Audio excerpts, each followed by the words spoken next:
Families grow, families change, but one thing families don't do is vanish without a trace. So when the McStays vanished overnight, leaving a house frozen in time, the question of where they went and the betrayals were so substantial. With an unfathomable twist, the question is inevitably answered. It was December 2009. 40-year-old Joseph McStay and 43-year-old Summer McStay just moved into their brand new dream home. They moved to Fallbrook, California, a place that they thought they were going to raise their 3- and 4-year-old children. Everything they had talked about for years and years was finally coming true. Summer worked as a real estate agent, and Joseph was a very successful entrepreneur. He had his own company where they made high-end water features, and it was valued at over $1 million. They were an extremely happy couple. They were an extremely loving family, and by all accounts, Joseph and Summer were madly in love, and they loved their children more than anything in the world. Fallbrook was known as the friendly village, so it was literally the perfect place for them to set up their family, and Joseph was looking forward to spending the rest of his life with Summer and the family there. So how exactly then did this perfect family of four, literal picture-perfect family of four, disappear without a trace? Well, just like all these cases, February 4th was a normal day. The family woke up, they were hanging out together, and eventually Joseph had to go to a meeting. He met up with his business partner, Charles Merrick, who also goes by Chase, and as I said, Joseph owns the business, Chase is one of his workers. It is very successful, and they were meeting at the local Chick-fil-A. The meeting was fine. Joseph went home, he was hanging out with his wife and kids, everything was going great. He talked to Charles a few more times throughout the day, and eventually at 8:40 p.m., Joseph tried to call Chase. Chase didn't answer the phone, and sadly, that is the last phone call that any member of the McStay family would ever make. Over the next 5 days, friends and family did try to get in contact with the McStay family, specifically Joseph's father. Two of them talked every day. They had one of the best relationships a father and son could have. After the first few days, Joseph's father, Patrick, was able to convince himself that, you know what, they just got up and they went on a vacation. The McStays were a very adventurous family. They're the type of people that would just get up, go out to the woods, no phones, no cell service, just to have a good time. And it wasn't until the 9th of February, 5 days later, that Chase decided to call Joseph's brother Michael and say, hey, I haven't been able to get in contact with Joseph. Do you know, is everything okay? That's when Michael went around to all his family members, and they discovered nobody had talked to the McStays in over 5 days. Despite this revelation, nobody decided to report them missing. The rest of the family was very optimistic and wanted to believe that the McStays were just going on a vacation. They figured one day they'd show up and say, hey, sorry, we were gone, should have told you, everything was going to be okay. Now, despite this, as the time passed, everybody was getting a bit more concerned, specifically Joseph's mother, Susan. She asked Chase, hey, could you go check on the house and make sure that there's nothing out of the ordinary when you get there? Chase says, okay. He calls up Michael, Joseph's brother, and he says, hey, would you mind coming to the house with me? I just want to check and make sure everything's okay. Michael says, of course. The two of them go to the house together, and instantly something is not right, because the two McStay dogs, are outside, locked out of the house. Now, this makes no sense, because the McStays, they're not the type of family to just leave their dog outside, lock the door, and forget about that. They love these dogs as much as they loved, their own children. They were part of the family. So the fact that these dogs were out there on their own, no way to get inside, it was extremely worrisome. Obviously, they get to the house, the McStays aren't there. It makes no sense. They have their dogs outside, but they're nowhere in sight, and they haven't been for a few days now. So a few days later, on February 13th, so this is 9 days after the last person had spoke to the McStays, Susan was way too concerned. So she called up Michael, and she asked, Michael, are you able to go check the house, see if you can get in through a window, see if there's any way that you can get in and just make sure that everything's okay? Michael says, of course, and he calls up Chase, the business partner, and they're trying to find any way to get into the McStays' house. They're checking windows, they're checking back doors, they're trying everything, and eventually they find a window that's able to get open. So the two of them go in the house. It's not what they expected at all. The McStays are very clean people. They're very organized people, and what they saw was not that at all. They saw dishes left out on the table with food on them. They saw drinks half drank sitting on the counter. They saw food that was literally rotting, along with all types of other things that didn't really make sense. The house was pretty much a mess, and it was at this point that Chase said, look, we need to call the police. This is getting out of hand. It's been 9 days. We got to call the police. And Michael said, I think we should wait one more day, because if we wait one more day, it'll end up going to the homicide unit. Now, Chase agreed that at this point, there's really nothing that the police are going to be able to do, and the homicide unit probably is the best chance chance of finding them. But that 10th day happened and nobody called the police. It was only that 11th day, on February 15th, 11 days after anybody had spoke to the McStays, that the brother Michael finally decided he was going to contact police. So he reported them missing. A few of the police officers went to the house. They realized they weren't able to get inside. The inside was locked. There was no way to get in. It was a crime scene, and it would take 4 days to get a search warrant. Despite the fact they'd been gone for 11 days, they weren't going to be able to get inside for 4 more days. 15 days is when they'd be able to get inside the house. The investigators actually did something very strange. The investigators gave permission to Susan, Joseph's mom,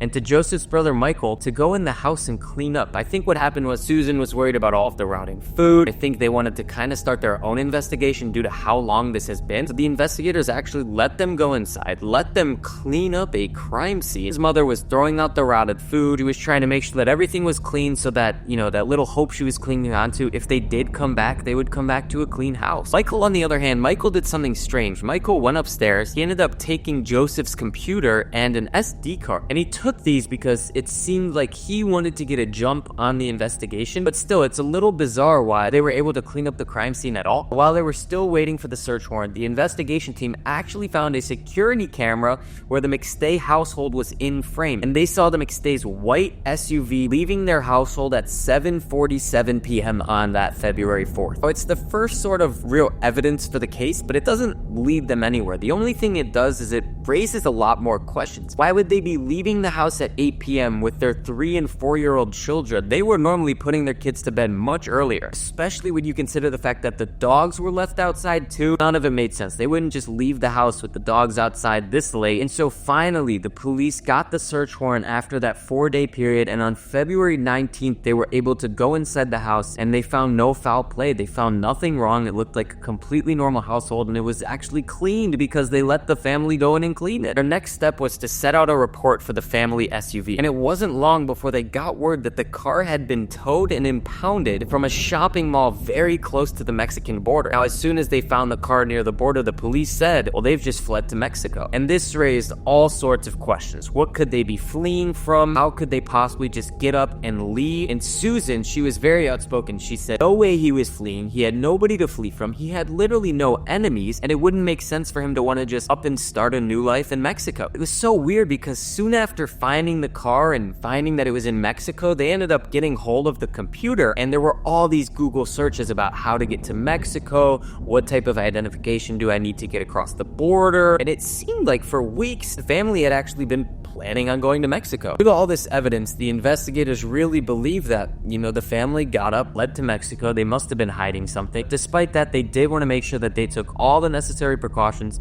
so they took DNA from a few key suspects. And then they had another huge breakthrough on February 23rd, 19 days after the last contact with the McStays. There was grainy TV footage from February 8th at 7-ish p.m. and the CCTV footage showed the family's white car at the border. It showed 4 individuals getting out the car at one point. You couldn't really make out who it was. The footage was so grainy. You couldn't tell if it was Joseph. You couldn't tell if it was his family. You couldn't even tell if they were children or not. And not to mention, there was all these inconsistencies. How would it be the 8th when they left on the 4th? Like, none of it made sense. After finding the CCTV footage, they were kind of like, yeah, this kind of proves that they're at the border. This proves the story. They must have just taken a few rest stop breaks along the way, but they definitely fled to Mexico. Joseph's father, Patrick, really didn't believe these results because he said it didn't make sense. Why weren't they on any other CCTV footage? None of it made sense. It was so grainy. That could literally be anybody. And that's when Patrick decided,